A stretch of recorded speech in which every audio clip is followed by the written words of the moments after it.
Morning students, આપણે કાલે economics ની અંદર 12મા ધોરણમાં 5મું પ્રકરણ શરૂ કરેલું છે. પ્રકરણનું નામ છે ગરીબી.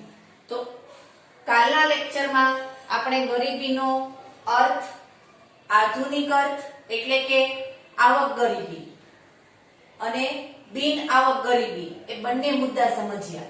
હવે ત્યાર પછી બીજો ક્વેશ્ચન છે એ આપણે જોવાનો છે ગરીબીનું સ્વરૂપ. તો ગરીબીનું સ્વરૂપ છે એની અંદર તમારે સમજવાનો છે બે મુદ્દા, નિરપેક્ષ ગરીબી અને સાપેક્ષ ગરીબી. તો સૌથી પહેલા તો ગરીબીનું સ્વરૂપ. તો કાલે પણ સમજાવેલું હતું કે ભારતની સૌથી મહત્વપૂર્ણ સમસ્યા કઈ છે? તો એ છે ગરીબી. ગરીબી છે એ ભારતની સૌથી મહત્વપૂર્ણ સમસ્યા છે. જો સમસ્યા પૂછાય તો કઈ? ગરીબી. અને ગરીબી છે એ કેવો ખ્યાલ છે? ગુણાત્મક. ગરીબી એ સૌથી મહત્વપૂર્ણ સમસ્યા છે, માનવ સર્જિત સમસ્યા છે. ખ્યાલ કેવો છે? તો ગુણાત્મક ખ્યાલ છે. અને ગરીબી કોને કહેવાય? તો સમાજનો અમુક વર્ગ પાયાની જરૂરિયાતોથી વંચિત રહે એને આપણે ગરીબ કહીએ છીએ. જે વ્યક્તિ પોતાના જીવનની લઘુત્તમ જરૂરિયાતો પણ સંતોષી શકતો નથી તેને આપણે ગરીબ કહીએ છીએ. અને એવી સામૂહિક પરિસ્થિતિને ગરીબી કહેવાય છે એવું આપણે કાલે સમજ્યા છીએ. તો સમાજના અમુક વર્ગને પાયાની જરૂરિયાતોથી વંચિત રહેવું પડે છે. હવે આ સમસ્યા સમજવા માટે ગરીબીના બે સ્વરૂપ છે અથવા તો બે ખ્યાલ છે. તો એ કયા બે ખ્યાલ છે? તો પહેલો ખ્યાલ છે નિરપેક્ષ ગરીબી અને બીજો ખ્યાલ છે સાપેક્ષ ગરીબી. નિરપેક્ષ ગરીબીનો ખ્યાલ પ્રશ્ન પૂછાશે 5 માર્કની અંદર. ઘણી વખત 3 માર્કમાં પણ પૂછાય છે, પણ આખો મુદ્દો જોતા એ 5 માર્કનો પ્રશ્ન બની જાય. તો પહેલો મુદ્દો આપણે સમજવાનો છે. પહેલો મુદ્દો અથવા તો ખ્યાલ નિરપેક્ષ ગરીબી અથવા તો નિરપેક્ષ ગરીબીનું સ્વરૂપ અથવા તો નિરપેક્ષ ગરીબીનું નિર્ધારણ. તો એમાં પહેલો પોઈન્ટ છે નિરપેક્ષ ગરીબી અને ગરીબી રેખા. તો સૌથી પહેલા તો નિરપેક્ષ ગરીબી. નિરપેક્ષ ગરીબ કોને કહેવાય? હવે કાલે મેં તમને એક મુદ્દો સમજાવેલો હતો સૌથી પહેલા જ કે ગરીબી છે એ કેવા દેશોમાં જોવા મળે? તો મેં તમને કીધેલું હતું વિકસિત, વિકાસમાન, અલ્પ વિકસિત કે વિકાસશીલ એમ બધા જ દેશોની અંદર વિશ્વના તમામ દેશોમાં ગરીબી જોવા મળે છે. તો જે નિરપેક્ષ ગરીબી છે એ મોટા ભાગે કયા દેશોમાં જોવા મળશે? તો વિકાસમાન કે અલ્પ વિકસિત દેશોમાં જોવા મળે. નિરપેક્ષ ગરીબી કેવા દેશોમાં જોવા મળે છે? વિકાસમાન કે અલ્પ વિકસિત. જ્યારે સાપેક્ષ ગરીબી કયા દેશોમાં જોવા મળશે? તો એ વિકસિત ગરીબીનો ખ્યાલ છે.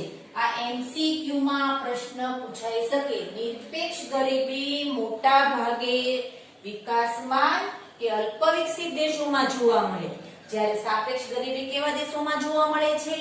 વિકસિત દેશોમાં જોવા મળે છે. આ મુદ્દો તમારે ખાસ યાદ રાખવાનો છે. નિરપેક્ષ ગરીબી કોને કહેવાય? તો જીવનની લઘુત્તમ જરૂરિયાતો સંતોષવા માટે. જીવનની લઘુત્તમ જરૂરિયાતો. કેવી જરૂરિયાતો? લઘુત્તમ. ઉપર આવે કેવી હોય? મહત્તમ. નીચે કેવી આવે? ન્યૂનતમ. આ લેવલની હોય કઈ હોય? લઘુત્તમ. તો લઘુત્તમ જરૂરિયાતો એટલે પાયાની જરૂરિયાતો. આગળ સમજાયું છે. જીવનની લઘુત્તમ જરૂરિયાતો સંતોષવા માટે જરૂરી ચીજ વસ્તુ અને સેવા ખરીદવા માટે નક્કી કરવામાં આવે આવક કે ખર્ચની લઘુત્તમ સપાટી એટલે ગરીબી રેખા. આગળ તમને સમજાવેલું હતું, એક રેખા દોરેલી હતી, 1000 વાળું આપણું ઉદાહરણ હતું. એટલે જીવનની લઘુત્તમ જરૂરિયાતો સંતોષવા જરૂરી ચીજ વસ્તુ અને સેવા ખરીદવા નક્કી કરવામાં આવેલ આવક કે ખર્ચની લઘુત્તમ સપાટી એટલે ગરીબી રેખા. એ ગરીબી રેખાથી ઓછી આવક ધરાવતો વર્ગ, એ ગરીબી રેખાથી કેવી આવક? ઓછી આવક ધરાવતો વર્ગ નિરપેક્ષ રીતે શું કહેવાય છે? ગરીબ કહેવાય છે. આપણી લઘુત્તમ સપાટી કેટલી નક્કી કરેલી હતી? 1000. એ 1000 થી નીચી આવક હોય તો એ વ્યક્તિ નિરપેક્ષ રીતે શું છે? ગરીબ. કારણ કે કયા દેશનો ખ્યાલ છે? વિકાસમાન કે અલ્પ વિકસિત. એ ગરીબી રેખાથી ઉપરની આવક એટલે કે 1500 રૂપિયા, તો એ ગરીબ કહી શકાતો નથી. એ ધરાવતો વર્ગ છે એ નિરપેક્ષ રીતે ગરીબ કહેવાય છે.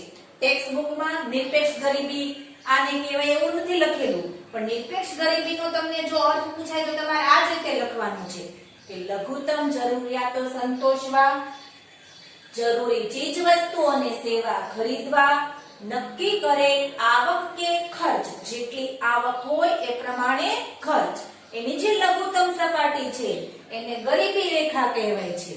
એ ગરીબી રેખાથી જો ઓછી આવક ધરાવતો હોય તો એ વર્ગ છે એ નિરપેક્ષ રીતે ગરીબ કહેવાય છે.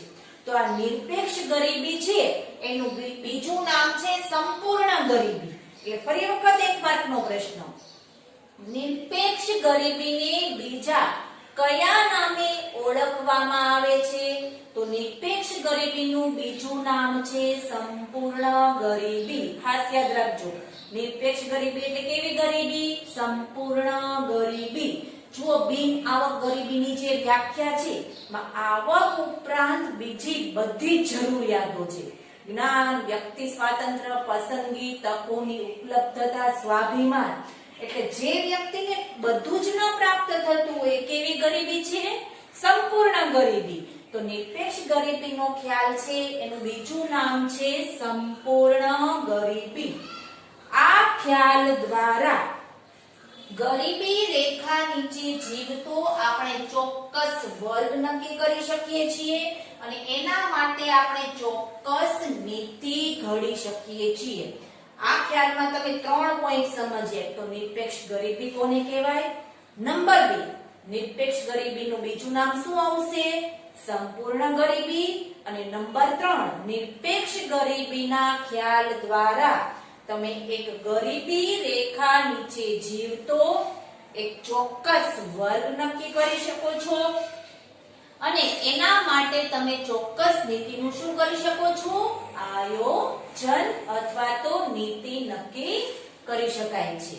ત્યાર પછી બીજો પોઈન્ટ એટલે કે અર્થ પછી આવશે નિરપેક્ષ ગરીબીનું નિર્ધારણ કઈ રીતે થાય છે? તો નિરપેક્ષ ગરીબીનું નિર્ધારણ થાય છે ગરીબી રેખા દ્વારા. ગરીબી રેખા કોને કહેવાય? તો વ્યક્તિને જીવન નિર્વાહ માટે એટલે જીવન ચલાવવા માટે જરૂરી અનાજ, દાળ, દૂધ, માખણ વગેરેનું લઘુત્તમ કેવું પ્રમાણ? ભૌતિક પ્રમાણ. અને તે પ્રાપ્ત કરવા માટે માથાદીઠ વપરાશી ખર્ચને ગરીબી રેખા કહેવાય છે. કઈ વ્યક્તિ કેટલી રીતે ગરીબ છે એનું નિર્ધારણ શેના દ્વારા થશે? તો ગરીબી રેખા દ્વારા. તો એના માટે પહેલા આપણે ગરીબી રેખા કોને કહેવાય એ સમજવું પડે. તો ગરીબી રેખા કોને કહેવાય છે? તો વ્યક્તિને જીવન નિર્વાહ માટે એટલે કે જીવન ચલાવવા માટે શું જોઈએ? તો પાયાની જરૂરિયાતો કઈ આવે? અનાજ, દાળ, દૂધ, માખણ વગેરેનું લઘુત્તમ કેવું પ્રમાણ? ભૌતિક પ્રમાણ. ભૌતિક એટલે જેને આપણે જોઈ શકીએ છીએ. દાખલા તરીકે 15 રૂપિયા, તો આપણને 15 રૂપિયા દેખાય છે. એ લઘુત્તમ જે ભૌતિક પ્રમાણ છે અને એને પ્રાપ્ત કરવા માટે શું જોઈએ? તો માથાદીઠ વપરાશી ખર્ચ. એને શું કહેવાય છે? ગરીબી રેખા. હવે એ વપરાશી ખર્ચનું ધોરણ નક્કી કરવા માટે જુદી જુદી સમિતિ નક્કી કરી છે. જુઓ 1 2 3 4 અને 5 જુદા જુદા પ્રકારની ભારતમાં જુદા જુદા વર્ષો દરમિયાન સમિતિ નક્કી કરી છે. એ સમિતિએ ગરીબી રેખાનો માપદંડ નક્કી કર્યો છે કે વ્યક્તિને દર મહિને કેટલા રૂપિયા પ્રાપ્ત થવા જોઈએ, દર મહિને કેટલી કેલરી ખોરાક પ્રાપ્ત થવો જોઈએ, એનું ધોરણ નક્કી કર્યું છે. અને એના આધારે જે તે વ્યક્તિ નિરપેક્ષ રીતે ગરીબ છે કે નહીં તે આપણે નક્કી કરી શકીએ છીએ. સમજ પડે છે બધાને? સૌથી પહેલા તો જીવન નિર્વાહ માટે લઘુત્તમ ભૌતિક પ્રમાણ એટલે પ્રમાણ આ 5 કમિટીએ નક્કી કર્યું છે. ત્યાર પછી શું છે? માથાદીઠ વપરાશી ખર્ચ નક્કી કર્યો છે. એ ખર્ચ પ્રમાણે જે તે વ્યક્તિ જો ખર્ચ કરી શકતી હોય, જે તે વ્યક્તિ જો આવક પ્રાપ્ત કરી શકતી હોય તો એ વ્યક્તિ ગરીબ નથી. પણ જો તેને તે વપરાશી ખર્ચ પ્રાપ્ત થતું નથી, આ ગરીબી રેખા છે એની નીચે જો આવતું હોય તો જે તે વ્યક્તિ નિરપેક્ષ રીતે ગરીબ છે તેમ કહી શકાય. એટલે આ ગરીબી રેખાનું ગરીબીનું નિર્ધારણ એના આધારે આપણે પહેલા મુદ્દો સમજીએ. આ ગરીબી રેખા, હવે એના માટે 5 કમિટી છે એમણે માપદંડ નક્કી કર્યા છે. એટલે પરીક્ષાની અંદર માત્ર આ 5 મુદ્દામાંથી પણ કોઈ પણ એક મુદ્દો આંકડાકીય માહિતી સાથે પૂછાશે. એટલે આ મુદ્દો તમારે નિરપેક્ષ ગરીબીનો કોઈ પણ સંજોગોમાં સ્કીપ કરવાનો નથી, ફરજિયાત તૈયાર કરવાનો છે. તો સૌથી પહેલા છે Indian council of medical research, ICMR.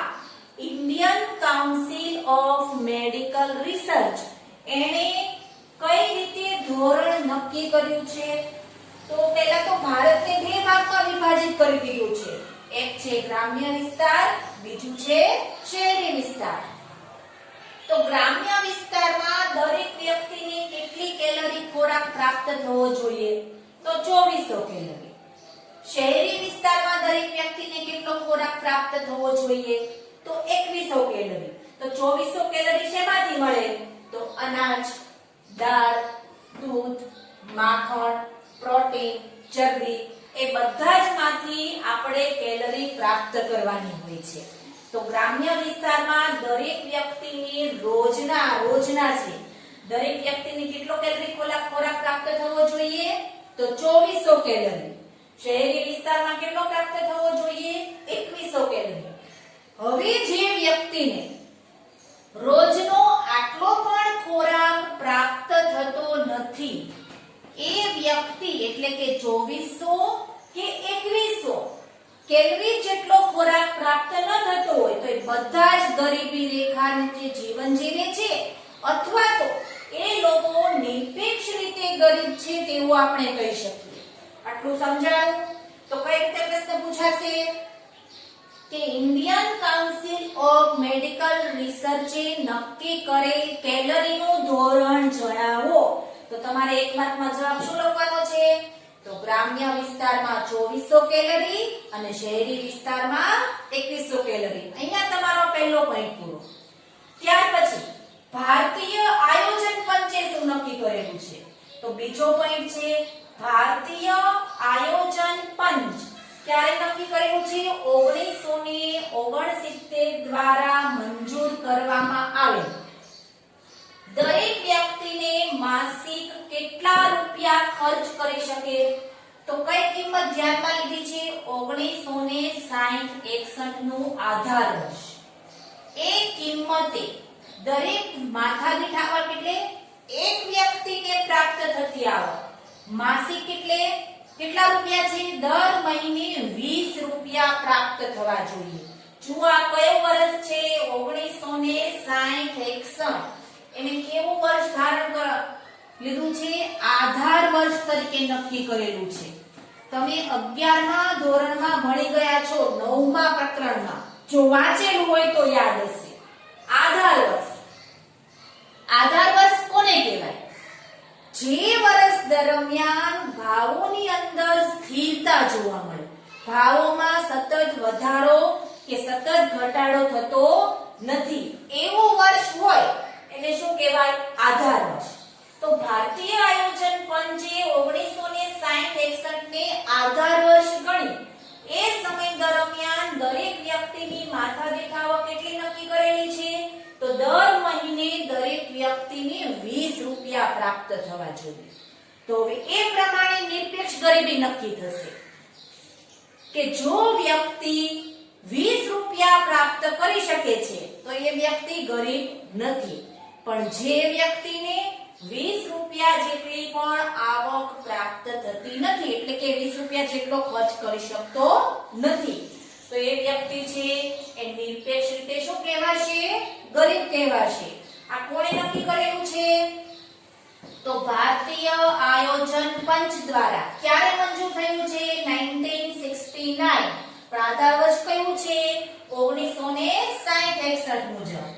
Indian council medical research 2400 calorie અને 2100 કેલરી. ભારતીય આયોજન પંચ માથાદીઠ આવક કેટલી નક્કી કરી છે? તો 20 રૂપિયા. ત્યાર પછી ત્રીજો પોઈન્ટ છે, અહીંયા બે મુદ્દા પૂરા. હવે નંબર 3, દાંડેકર અને રથનો માપદંડ. તો દાંડેકર અને રથે પણ આધાર વર્ષ 1960-61 મુજબ નક્કી કરેલું છે. ગ્રામ્ય વિસ્તારમાં માથાદીઠ માસિક આવક કેટલી છે? 15 રૂપિયા. અને શહેરી વિસ્તારમાં કેટલી છે? તો 22.5 રૂપિયા. તો જે વ્યક્તિને ગ્રામ્ય વિસ્તારમાં 15 રૂપિયા કરતા ઓછી, શહેરી વિસ્તારમાં 22.5 રૂપિયા કરતા ઓછી આવક પ્રાપ્ત થતી હોય એ બધા જ ગરીબી રેખા નીચે, એટલે કે નિરપેક્ષ રીતે ગરીબ છે તેવું કહી શકાય. આ દાંડેકર અને રથની સમિતિ છે. કેટલી સમિતિ રહ્યા? 3. સૌથી પહેલા ICMR, Indian council of medical research. Number 2, ભારતીય આયોજન પંચ 20 રૂપિયા. નંબર 3, દાંડેકર અને રથ ગ્રામ્ય વિસ્તાર 15 રૂપિયા અને શહેરી વિસ્તાર 22.5 રૂપિયા. ત્યાર પછી નંબર 4, ચોથો પોઈન્ટ છે, પ્રોફેસર ડીટી લાકડાવાળા સમિતિ. લોખંડવાળાનું લખી નાખતા. પ્રોફેસર ડીટી લાકડાવાળા સમિતિ. એમણે આધાર વર્ષ કયું લીધું છે? 1973-74. આધાર કિંમતને આધારે રજૂઆત ક્યારે કરી છે? તો વર્ષ 1993 માં. માથાદીઠ વપરાશી ખર્ચ કેટલો નક્કી કર્યો છે? જુઓ, જેમ વર્ષ વધશે તેમ ખર્ચ કે આવકનું ધોરણ છે વધતું જશે. તો માથાદીઠ વપરાશી ખર્ચ ગ્રામ્ય વિસ્તારમાં કેટલો નક્કી કરેલો છે? 49 રૂપિયા અને શહેરી વિસ્તારમાં કેટલો છે? 57 રૂપિયા. એટલે લાકડાવાળાની કમિટી મુજબ શું નક્કી થશે કે જે વ્યક્તિને 49 રૂપિયા કે 57 રૂપિયા જેટલી પણ આવક પ્રાપ્ત થતી નથી એ દરેક વ્યક્તિ નિરપેક્ષ રીતે ગરીબ છે તેમ કહી શકાય. આ કેટલા મુદ્દા થયા? 4. ત્યાર પછી છેલ્લો પોઈન્ટ છે, પ્રોફેસર સુરેશ તેંડુલકરની સમિતિનો માપદંડ. એમણે ગરીબી માપદંડ માટેની નવી નીતિ અથવા તો નવી કાર્ય પદ્ધતિ નક્કી કરી. જુઓ, હવે આ જે 4 મુદ્દા છે એમાં માત્ર 2 જ બાબત છે. કઈ? એક તો આ કેલરી અને ત્યાર પછી બીજું શું છે? માથાદીઠ માસિક આવક. માથાદીઠ માસિક આવક. માથાદીઠ આવક કેવી? માસિક. અને એક પોઈન્ટ કયો છે? કેલરી. હવે જે 5મો મુદ્દો છે એમાં લગાવે છે કે પ્રોફેસર સુરેશ તેંડુલકરે કેવો માપદંડ રજૂ કર્યો છે? તો એણે ક્યારે પહેલા તો રજૂ કર્યો? તો રજૂ કર્યો છે 2009 ની અંદર. 2009 ની અંદર એણે ગરીબી માપનની નવી કાર્ય પદ્ધતિ નક્કી કરી છે. તો એમાં શું નવી કાર્ય પદ્ધતિમાં કઈ બાબત આવે છે? તો એમાં કેલરી ઉપરાંત એટલે કેલરી અને માથાદીઠ આવક ઉપરાંત શિક્ષણ અને સ્વાસ્થ્ય એટલે કે શિક્ષણ અને આરોગ્યનો પણ સમાવેશ થયો છે. એટલે આ ચાર મુદ્દામાં બીજા પાંચમા મુદ્દામાં 2 પોઈન્ટ વધશે. કયા વધશે? તો શિક્ષણ અને આરોગ્ય, એવું યાદ રાખવું. કોણે રજૂ કર્યું છે? તો સુરેશ તેંડુલકરે. ક્યારે માપદંડ રજૂ કર્યો છે? તો 2009 માં. હવે કઈ રીતે પૂછાશે? તો 2009 માં કોણે માપદંડ રજૂ કર્યો? તો કોણે રજૂ કર્યો? સુરેશ તેંડુલકરે. અથવા તો ગરીબી માપનની નવી કાર્ય પદ્ધતિ કયા વર્ષ દરમિયાન અસ્તિત્વમાં આવી? તો જવાબ શું આવશે? વર્ષ 2009. એમાં કઈ કઈ બાબતો આવે છે? તો કેલરી ઉપરાંત શિક્ષણ અને સ્વાસ્થ્યનો પણ સમાવેશ કરવો જોઈએ. તો વર્ષ 2011-12 માં દરેક વ્યક્તિનું માસિક વપરાશી ખર્ચનું ધોરણ જુઓ. હવે 11-12 માં કેટલું ધોરણ આવી જાય છે? તો ગ્રામ્ય વિસ્તારમાં કેટલા રૂપિયા છે? 816. એટલે ગ્રામ્ય વિસ્તારમાં માથાદીઠ આવક એટલે એક વ્યક્તિને પ્રાપ્ત થતી આવક દર મહિને કેટલી હોવી જોઈએ? 816 રૂપિયા. જ્યારે શહેરી વિસ્તારમાં કેટલી હોવી જોઈએ? રૂપિયા 1000. કોણે નક્કી કર્યો છે? સુરેશ તેંડુલકરની સમિતિ. ક્યારે રજૂ કર્યો છે? વર્ષ 2009 ની અંદર. અને 2011-12 માં એક ખર્ચનું ધોરણ નક્કી થાય છે.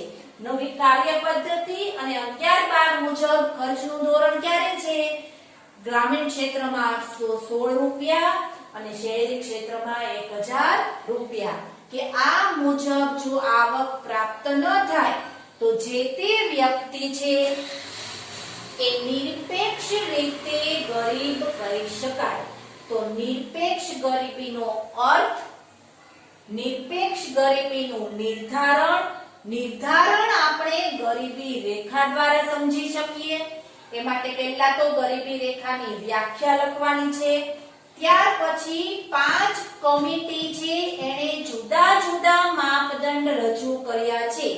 Indian council of medical research, number 2 ભારતીય આયોજન પંચ, નંબર 3 દાંડેકર અને રથ, નંબર 4 ડીટી લાકડાવાળાની સમિતિ અને નંબર 5 પ્રોફેસર સુરેશ તેંડુલકરનો માપદંડ. આ બધી જ આંકડાકીય માહિતી ફરજિયાત યાદ રાખવી, એક માર્કમાં ફરજિયાત પૂછાશે. ત્યાર પછી છે આંતરરાષ્ટ્રીય સ્તરે નિર્ધારણ. પણ શેનું? તો આપણો જે મુદ્દો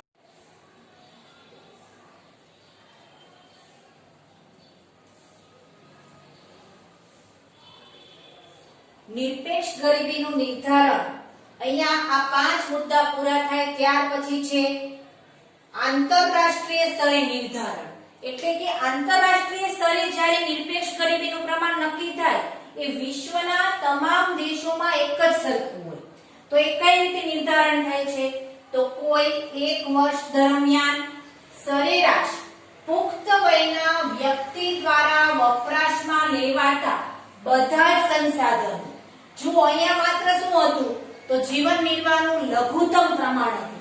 પણ અહીંયા લઘુત્તમ પ્રમાણ ઉપરાંત બધા જ સંસાધનો, એના માટેનો જે ખર્ચ નક્કી કરવામાં આવે તેને કહેવાય છે આંતરરાષ્ટ્રીય ધોરણ. તો તે માટે ધોરણ કોણે નક્કી કર્યું છે? તો ધોરણ નક્કી કર્યું છે વિશ્વ બેંકે. દૈનિક ખર્ચ પીપીપી, પરચેઝિંગ પાવર પેરિટી એટલે કે સમ ખરીદ શક્તિનો સિદ્ધાંત, એના આધારે વિશ્વ બેંકે વર્ષ 2005 માં માથાદીઠ દૈનિક વપરાશી ખર્ચનું ધોરણ નક્કી કરેલું છે $1.25. એટલે કે સમગ્ર વિશ્વમાં દરેક વ્યક્તિને રોજના $1.25 પ્રાપ્ત થવા જોઈએ. કયા વર્ષ દરમિયાન? તો વર્ષ 2005 માં. ત્યાર પછી 1990 માટેનું ધોરણ બદલીને કેટલું કરેલું છે? $1. એટલે કે રોજના $1 પ્રાપ્ત થવા જોઈએ. અને ત્યાર પછી 2015 માટે કેટલું નક્કી કરેલું છે તો $1.90. તો વર્ષ 2015 મુજબ દરેક વ્યક્તિને રોજના $1.90 પ્રાપ્ત થવા જોઈએ. જો વ્યક્તિ $1.90 કરતા પણ ઓછી આવક પ્રાપ્ત કરે છે તો એ નિરપેક્ષ રીતે કેવો કહેવાય છે ગરીબ. તો આ કયું ધોરણ છે આંતરરાષ્ટ્રીય ધોરણ મુજબ વિશ્વ બેંકે નક્કી કરેલું ધોરણ વર્ષ 2005 માં છે $1.25. 1990 માં નક્કી કરેલું હતું $1 અને 2015 માં કેટલું નક્કી કરેલું છે $1.90. ત્યાર પછી છે નિરપેક્ષ ગરીબીનું પ્રમાણ. તો તેંડુલકર સમિતિએ પ્રમાણ નક્કી કરેલું છે વર્ષ 2004 ને 5 માં 37.2% અને 11 ને 12 માં ઘટીને થાય છે 21.9%. આ મુદ્દો એક માર્ક માટે યાદ રાખજો કે તેંડુલકર સમિતિના અંદાજ મુજબ નિરપેક્ષ ગરીબીનું પ્રમાણ કેટલા ટકા હતું એ પૂછાય તો 37.2% અને 21.9%. અહીંયા કેટલું હતું તેંડુલકર સમિતિનું તો અહીંયા જુઓ વપરાશી ખર્ચ આપેલો છે ટકાવારી પ્રમાણ નથી આપેલું ₹816 અને ₹1000. અહીંયા જે આપેલું છે એ શું છે ટકાવારી પ્રમાણ છે 37.2% થી ઘટીને કેટલા ટકા થાય છે 21.9%. હવે ભારતની અંદર ગરીબીનું 2004 અને 2011-12 દરમિયાન તમને ટકાવારી પ્રમાણ આપેલું છે ગ્રામીણ વિસ્તારમાં, શહેરી વિસ્તારમાં અને સમગ્ર ભારતમાં. તો ગ્રામીણ ક્ષેત્રે કેટલું છે તો 41.8%, ઘટીને કેટલું થાય છે 25.7%. શહેરી ક્ષેત્રમાં કેટલું છે 25.7%. આ જ મુદ્દો અહીંયા ખેંચી લેવાનો છે 25.7% થી ઘટીને કેટલું થાય છે 13.7%. અને સમગ્ર ભારતમાં તો જુઓ ઉપરનો મુદ્દો છે જ લખવાનો છે તેંડુલકર સમિતિ વાળો 37.2% થી ઘટીને 2011 અને 12 માં કેટલું થાય છે 21.9%. આ ત્રણ મુદ્દા લખ્યા પછી તમારે લખવાનું છે વિશ્લેષણ. કે તમને બધાને આવડે છે કઈ મોઢે ન કરવાનું હોય. આ કોષ્ટક તમે મોઢે કરશો એટલે વિશ્લેષણ તમને આવડશે. દાખલા તરીકે તો ભારતમાં 2004 અને 5 માં 41.8% ગરીબી હતી જે ઘટીને 2011 અને 12 માં 25.7% જેટલી થાય છે. ત્યાર પછી છે ભારતમાં રાજ્યવાર નિરપેક્ષ ગરીબીનું નિર્ધારણ. જુદા જુદા રાજ્યોમાં કેટલા ટકા ગરીબી જોવા મળે છે એનું 4 ભાગમાં વિભાજન થયું છે. કઈ રીતે તો 10% થી ઓછી ગરીબી ધરાવતા રાજ્યો, 10 થી 20% ગરીબી ધરાવતા રાજ્યો, 20 થી 30% ગરીબી ધરાવતા રાજ્યો અને 30 થી 40% ગરીબી ધરાવતા રાજ્યો. હવે 10% થી ઓછી ગરીબી ધરાવતા રાજ્યો કેટલા છે તો ગોવા. જો સૌથી પહેલા ગોવા છે એનો અર્થ કે ગોવામાં સૌથી ઓછી ગરીબી જોવા મળે છે. ગોવા, કેરળ, એચપી એટલે હિમાચલ પ્રદેશ, પંજાબ, સિક્કિમ અને આંધ્ર પ્રદેશ. કેટલા રાજ્યો છે 6. 3 ના ટુકડામાં વહેંચી અને મોઢે કરો. ગોવા, કેરળ, હિમાચલ પ્રદેશ, પંજાબ, સિક્કિમ અને આંધ્ર પ્રદેશ. ત્યાર પછી છે 10 થી 20% ગરીબી ધરાવતા રાજ્યો. તો કુલ 9 રાજ્યો છે. જમ્મુ કાશ્મીર, હરિયાણા, તમિલનાડુ, ગુજરાત, રાજસ્થાન, મહારાષ્ટ્ર, ત્રિપુરા, નાગાલેન્ડ અને મેઘાલય. જમ્મુ કાશ્મીર, હરિયાણા, તમિલનાડુ, ગુજરાત, રાજસ્થાન, મહારાષ્ટ્ર, ત્રિપુરા, નાગાલેન્ડ અને મેઘાલય. ત્યાર પછી છે 20 થી 30% ગરીબી ધરાવતા રાજ્યો. તો પશ્ચિમ બંગાળ, મિઝોરમ, કર્ણાટક અને ઉત્તર પ્રદેશ. કેટલા રાજ્યો છે 4. પશ્ચિમ બંગાળ, મિઝોરમ, કર્ણાટક અને ઉત્તર પ્રદેશ. અને છેલ્લો પોઈન્ટ છે 30 થી 40% ગરીબી ધરાવતા રાજ્યો. એમાં કયા રાજ્યો આવશે? તો મધ્યપ્રદેશ, અસમ, ઓડિશા, બિહાર, અરુણાચલ પ્રદેશ, મણિપુર, ઝારખંડ અને છત્તીસગઢ. કુલ 8 રાજ્યો છે. 4 ના ભાગમાં વહેંચો. મધ્યપ્રદેશ, અસમ, ઓડિશા, બિહાર, અરુણાચલ પ્રદેશ, મણિપુર, ઝારખંડ અને છત્તીસગઢ. જુઓ છત્તીસગઢ છે સૌથી છેલ્લે છે. એનો અર્થ કે છત્તીસગઢ એ સૌથી વધુ ગરીબી ધરાવતું રાજ્ય છે અને ઓછી ગરીબી ધરાવતું રાજ્ય કયું છે? ગોવા. તો ભારતની અંદર વર્ષ 2013 માં સૌથી ઓછી ગરીબી ધરાવતું રાજ્ય કયું હતું? તો ગોવા. કેટલા ટકા ગરીબી છે? 5.9% ગરીબી. જ્યારે એ જ વર્ષમાં વધુ ગરીબી ધરાવતું રાજ્ય કયું છે? છત્તીસગઢ. કેટલા ટકા ગરીબી છે? 39.93%. હવે માત્ર આ જ મુદ્દામાંથી 1 માર્કનો પ્રશ્ન પૂછાશે કે 10% ઓછી ગરીબી ધરાવતા રાજ્યો જણાવો. તો 10% થી ઓછી ગરીબી ધરાવતા રાજ્યો, એમાં પછી બીજા રાજ્યો ન લખાઈ જાય. અથવા તો કુલ કેટલા રાજ્યો છે? 6. એમાંથી તમે માત્ર જો 2-3 રાજ્યો લખો, 2-3 રાજ્યો લખતા નથી તો તમને પૂરા માર્ક્સ મળતા નથી. એટલે એ જ રીતે તમારે 4 ભાગમાં વહેંચાયેલા બધા જ રાજ્યો છે એ પરફેક્ટ તૈયાર કરવાના છે. હવે આના પછીનો મુદ્દો છે એ નેક્સ્ટ વિડિયો લેક્ચરમાં સમજાવીશ. અસ્તુ.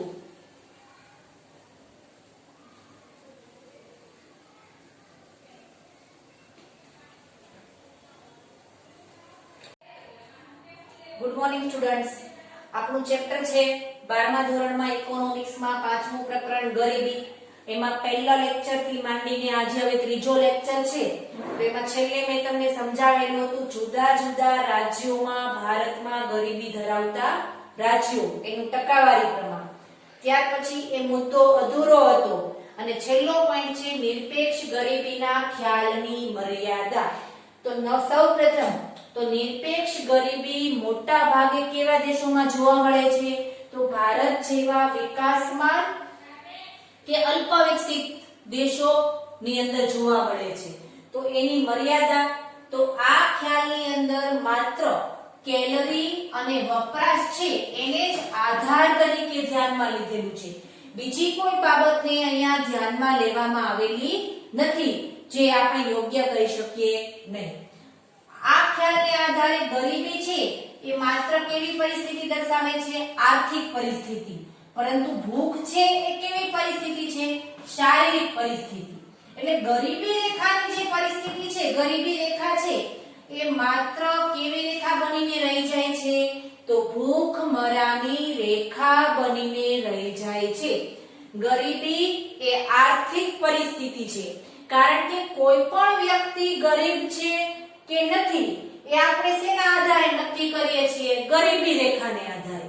તો ગરીબી રેખા એ માત્ર શું દર્શાવે છે? લઘુત્તમ વપરાશી ખર્ચ અને આવક. આવક અને ખર્ચનું પ્રમાણ નક્કી કરે. એને આપણે કેવી પરિસ્થિતિ કહીએ છીએ?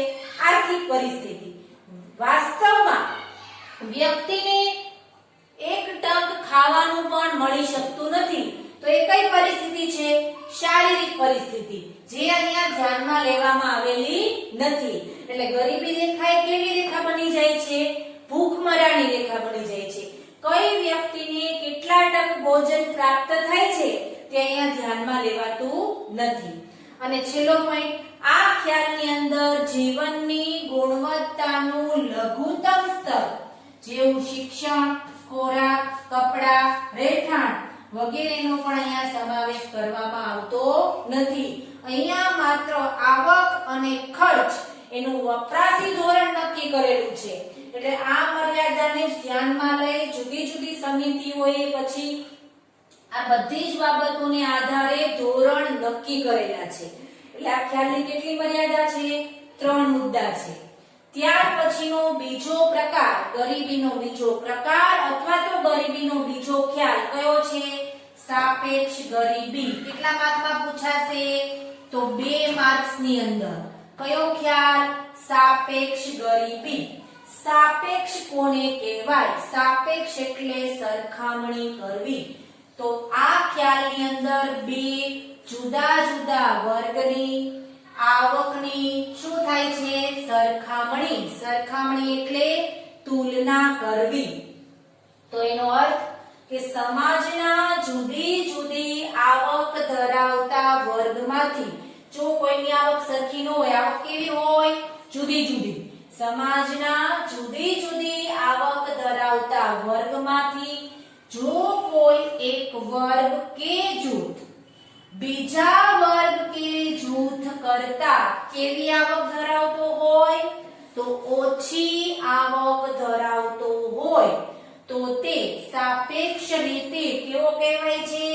ગરીબ છે તેમ કહેવાય. આ એની વ્યાખ્યા છે કે સમાજના જુદી જુદી આવક ધરાવતા વર્ગમાંથી કોઈ એક વર્ગ કે જૂથ બીજા વર્ગ કરતા કેવી આવક ધરાવતો હોય?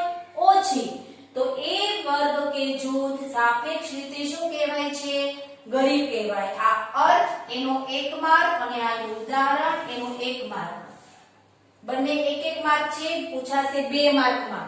2 માર્કમાં પૂછાયેલું હોય તો ઉદાહરણ ફરજિયાત લખીને સમજાવવું. દાખલા તરીકે પહેલું જૂથ છે એની આવક છે 0 થી 30,000. બીજું જૂથ છે 30,000 થી 1 લાખની આવક. જૂથ નંબર 3 1 લાખ થી 3 લાખની આવક. 4 નંબરનો જૂથ 3 લાખ થી 10 લાખની આવક અને 5 નંબરનો જૂથ એની આવક છે 10 લાખ થી વધુ. તો જુઓ અહીંયા 0 થી 30,000 જૂથ નંબર 1 ની આવક છે અને 10 લાખ થી વધુ જૂથ નંબર 5 ની આવક છે. તો આપણે કહી શકીએ કે જૂથ નંબર 1 એ 5 કરતા સાપેક્ષ રીતે કેવો છે? ગરીબ છે. કારણ કે 5 કરતા 1 નંબરની આવક કેવી છે? ઓછી છે. વ્યાખ્યા મુજબ એક વર્ગ કે જૂથ, તો આ પહેલો વર્ગ છે 0 થી 30,000. બીજા વર્ગ કરતા તો આ બીજો વર્ગ છે 10 લાખ. એના કરતા કેવી આવક છે? ઓછી. ઓછી આવક ધરાવતો હોય તો એ સાપેક્ષ રીતે કેવો છે? ગરીબ છે તેમ કહી શકાય. આ ગરીબીનો ખ્યાલ છે એ જુદા જુદા જૂથોની તફાવતની શું દર્શાવે છે? કક્ષા દર્શાવે છે. જો આમાંથી તમે તફાવત કાઢી શકો કે જૂથ નંબર 4 ની આવક 3 થી 10 લાખ છે અને 5 ની આવક કેવી છે? 10 લાખ થી વધુ છે. તો આ બંને વચ્ચેનો તફાવત કેટલો છે? 7 લાખ. એ પ્રમાણે તમે એનો તફાવત જાણી શકો છો. અને ત્યાર પછીનો મુદ્દો છે આ ખ્યાલ. એટલે કયો ખ્યાલ?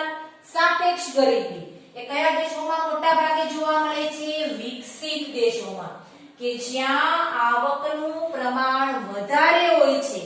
માત્ર એ બે જૂથોની આવકની આપણે શું કરવાની હોય છે? સરખામણી અથવા તો તુલના કરવાની હોય છે. એટલે સાપેક્ષ ગરીબીનો ખ્યાલ એ વિકસિત દેશોમાં જોવા મળે છે. આ પણ 1 માર્કનો પ્રશ્ન છે. એટલે પહેલો મુદ્દો અર્થ, બીજો મુદ્દો ઉદાહરણ અને આ છેલ્લો મુદ્દો કે આ ખ્યાલ માપવા માટે. હવે આ ખ્યાલ માપવા માટે જુદી જુદી 3 પદ્ધતિનો ઉપયોગ થાય છે. પહેલી પદ્ધતિ છે આવક જૂથોની રચના, એટલે આ પદ્ધતિ આવક જૂથની પદ્ધતિ. બીજી પદ્ધતિ છે લોરેન્જ વક્ર અને ત્રીજી પદ્ધતિ છે ગિની ગુણોત્તર. હવે જુઓ, ફરી વખત 1 માર્કનો પ્રશ્ન છે કે સાપેક્ષ ગરીબીનો ખ્યાલ માપવા માટે કઈ કઈ પદ્ધતિનો ઉપયોગ થાય છે? તો કઈ પદ્ધતિ આવશે? આવક જૂથોની રચના, લોરેન્જ વક્ર અને ગિની ગુણોત્તર.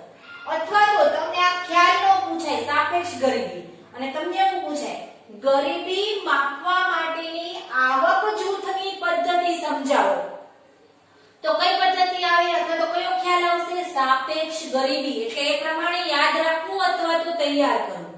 અથવા તો એવું પૂછાય સાપેક્ષ ગરીબીનો ખ્યાલ માપવા માટેની કેટલી પદ્ધતિ છે? તો કેટલી પદ્ધતિ છે? 3 પદ્ધતિ છે. કઈ કઈ પદ્ધતિ છે? તો આવક જૂથોની રચના, લોરેન્જ વક્ર અને ગિની ગુણોત્તર. આ પહેલી પદ્ધતિ છે આપણી કઈ? આવક જૂથોની રચના એટલે સાપેક્ષ ગરીબીનો ખ્યાલ. બીજી અને ત્રીજી પદ્ધતિની માત્ર માહિતી છે એની ટૂંક નોંધ તમારે પૂછાતી નથી. બીજી પદ્ધતિ છે લોરેન્જ વક્ર અને ત્રીજી પદ્ધતિ છે ગિની ગુણોત્તર. હવે સૌથી પહેલા જોઈએ લોરેન્જ વક્ર. આ પદ્ધતિનો ઉપયોગ ક્યારે થશે? તો જ્યારે આવક અને સંપત્તિની વહેંચણીની તમારે આલેખ દ્વારા રજૂઆત કરવી હોય ત્યારે કઈ પદ્ધતિનો ઉપયોગ થશે? તો છે એ લોરેન્જ વક્ર. કોણે શરૂઆત કરી હતી? તો મેક્સ ઓ લોરેન્જ નામના અર્થશાસ્ત્રીએ કરેલી હતી. ક્યારે કરી હતી? તો 1905 માં. આવક અને સંપત્તિની વહેંચણીની આલેખ દ્વારા જો રજૂઆત કરવી હોય ત્યારે કઈ પદ્ધતિનો ઉપયોગ થશે? તો ત્યારે થશે લોરેન્જ વક્રનો. એ પદ્ધતિની શરૂઆત ક્યારે થઈ? 1905 માં. કોણે કરી? તો મેક્સ ઓ લોરેન્જ નામના અર્થશાસ્ત્રીએ કરી હતી. અને ત્રીજી પદ્ધતિ કઈ છે? ગિની ગુણાંક. તો ગિની ગુણાંક એ શું દર્શાવે છે? તો આવક અને સંપત્તિની વહેંચણીનું સંખ્યાત્મક માપ છે. ગિની ગુણાંક એ શું છે? તો આવક અને સંપત્તિની વહેંચણીનું સંખ્યાત્મક માપ છે. હવે તમને પૂછાય કે ગિની ગુણાંકનું મૂલ્ય જણાવો. એક માર્કમાં પૂછાશે. તો એનું મૂલ્ય કેટલું હોય છે? 0 થી 1 ની વચ્ચે હોય છે. નંબર 3, જો ગિની ગુણાંકનું મૂલ્ય 0 હોય તો એ કેવી વહેંચણી દર્શાવે છે? સંપત્તિની સમાન વહેંચણી દર્શાવે છે. નંબર 4, જો ગિની ગુણાંકનું મૂલ્ય 1 હોય તો એ તમામ સંપત્તિની માલિકી એક જ વ્યક્તિની છે તેવું કહી શકાય. અને જેમ ગિની ગુણાંકનું મૂલ્ય વધારે તેમ સંપત્તિની વહેંચણી કેવી છે? અસમાન છે તેવું કહી શકાય. આ બંને મુદ્દા પણ ખાસ તમારે તૈયાર કરવાના છે. તમારી ટેક્સ્ટ બુકમાં પ્રકરણ પૂરું થાય પછી પાછળના પેજ ઉપર આપેલા છે એટલે સ્કીપ કરવાના નથી. તો ગિની ગુણાંકનું મૂલ્ય કેટલું છે? તો 0 થી 1 ની વચ્ચે. જો મૂલ્ય 0 હોય તો એ કેવી વહેંચણી દર્શાવશે? સમાન વહેંચણી. જો મૂલ્ય 1 હોય તો એ એક જ વ્યક્તિની માલિકી દર્શાવે છે. અને જો મૂલ્ય વધુ હોય તો એ કેવી વહેંચણી દર્શાવે છે? અસમાન વહેંચણી દર્શાવે છે. પ્રકરણ શરૂ કર્યા પછીના 3 લેક્ચરમાં માત્ર તમે કયા મુદ્દા ભણ્યા છો? તો ગરીબીનો અર્થ અને ગરીબીના ખ્યાલ, સાપેક્ષ ગરીબી અને નિરપેક્ષ ગરીબી. ત્યાર પછીનો મુદ્દો આવે છે ગરીબીના નિર્દેશકો. 5 માર્કનો પ્રશ્ન એ હવે પછીના નેક્સ્ટ લેક્ચરમાં તમને સર ભણાવશે. અસ્તુ.